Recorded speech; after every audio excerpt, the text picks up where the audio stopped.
সুবর্ণার রন্ধনশিল্পে আপনাদের সবাইকেই স্বাগত। নমস্কার বন্ধুরা, আজকে আমি আপনাদের সাথে চিকেন ফ্রাইয়ের একটা মজাদার রেসিপি শেয়ার করব। আপনারা চাইলে বিকেলবেলার জলখাবারে এই স্ন্যাক্সটি তৈরি করে খেতে পারেন, কিংবা বাচ্চাদের টিফিনেও দিতে পারেন। খেতে কিন্তু ভীষণই মজাদার হয়। তো চলুন তাহলে দেরি না করে দেখে নেওয়া যাক কীভাবে এই চিকেন ফ্রাইটা রান্না করতে হয়। ভিডিওটা শুরু করার আগে আপনাদের কাছে আমার রিকোয়েস্ট, আমার রেসিপি ভালো লাগলে অবশ্যই আমার ভিডিওতে লাইক দিবেন এবং আমার চ্যানেলকে সাবস্ক্রাইব করে চ্যানেলের পাশে থাকা বেল আইকনে ক্লিক করে দিবেন। এতে করে আমি নতুন কোনো রেসিপির ভিডিও আপলোড দিলে সঙ্গে সঙ্গে সেই নোটিফিকেশনটা পেয়ে যাবেন।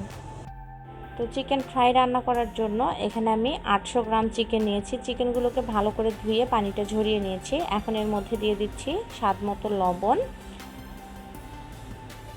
দিয়ে দিচ্ছি আদা বাটা 1 চা চামচ, রসুন বাটা দিয়ে দিচ্ছি 1 চা চামচ, হাফ চা চামচ জিরার গুঁড়া, হাফ চা চামচ হলুদের গুঁড়া, ছোটো চামচের 1 চা চামচ গোলমরিচের গুঁড়া, দিয়ে দিচ্ছি 2 চা চামচ রেড চিলি পাউডার। এটা দিলে লাল হবে কিন্তু ঝাল হবে না। তো আপনারা চাইলে আমরা যে রেগুলার ঝাল মরিচের গুঁড়াটা খাই সেটাও দিতে পারেন। তার সাথে দিয়ে দিচ্ছি প্রায় 1 টেবিল চামচের মতো লেবুর রস।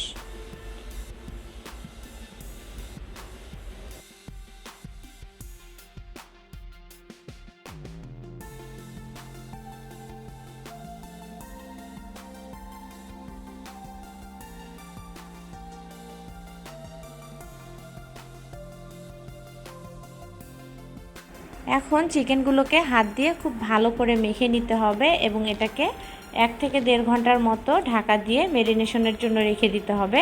আপনারা যদি এর বেশি সময়ের জন্য ম্যারিনেশন করে রাখেন তাহলে কিন্তু এটাকে ফ্রিজের নর্মাল টেম্পারেচারে রাখতে হবে। তো আমি এটাকে মেখে নেওয়ার পরে 1 ঘন্টার মতো ঢাকা দিয়ে রেখে দিচ্ছি এভাবেই। 1 ঘন্টা পর ঢাকনাটা খুলে নিয়েছি এবং এর মধ্যে দিয়ে দিচ্ছি কর্নফ্লাওয়ার। খুব বেশি কর্নফ্লাওয়ার একবারে দিতে যাবেন না, অল্প পরিমাণ কর্নফ্লাওয়ার দিয়ে এটাকে মেখে নিতে হবে। তো আমি এখানে টোটাল 2 টেবিল চামচের মতো কর্নফ্লাওয়ার দিয়েছি। এখন এটাকে মেখে নিচ্ছি।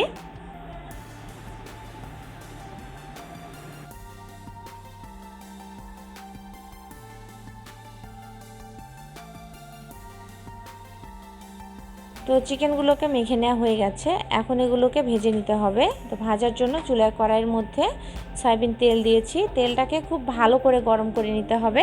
তেলটা যখন ভালোভাবে গরম হয়ে আসবে ঠিক সেই পর্যায়ে চিকেনগুলোকে ছেড়ে দিতে হবে। আর এই পর্যায়ে চুলার আঁচটা মিডিয়ামে রাখতে হবে। আর চিকেনগুলোকে দেওয়ার পরে কিন্তু এটাকে উল্টাতে যাবেন না। এর এক পৃষ্ঠ লালচে হওয়া পর্যন্ত এটাকে ভেজে নিতে হবে। এরপরে যখন দেখবেন চিকেনের এক পৃষ্ঠ লালচে হয়ে গেছে ঠিক সেই পর্যায়ে চিকেনগুলোকে উল্টিয়ে দিতে হবে। তো দেখতেই পাচ্ছেন চিকেনের এক পৃষ্ঠ লালচে হয়ে গেছে, এর মধ্যে কালার আসতে শুরু করেছে। ঠিক এই পর্যায়ে চিকেনগুলোকে উল্টিয়ে দিচ্ছি। এখন চুলার আঁচটা মিডিয়াম লো করে দিয়ে চিকেনগুলোকে ভেজে নিতে হবে যতক্ষণ না চিকেনটা ভালোভাবে সেদ্ধ হয়ে আসছে এবং এটা মুচমুচে হয়ে আসছে।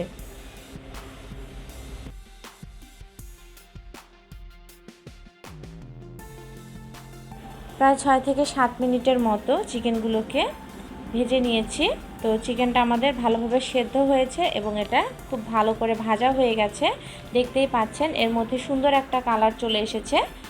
এখন এই চিকেনগুলোকে নামিয়ে নিচ্ছি।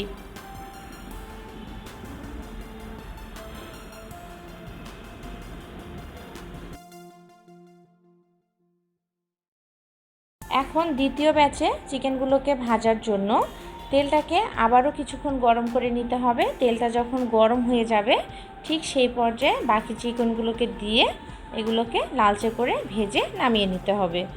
তো ঠিক একইভাবে সমস্ত চিকেনগুলোকে আমি ভেজে নামিয়ে নিব।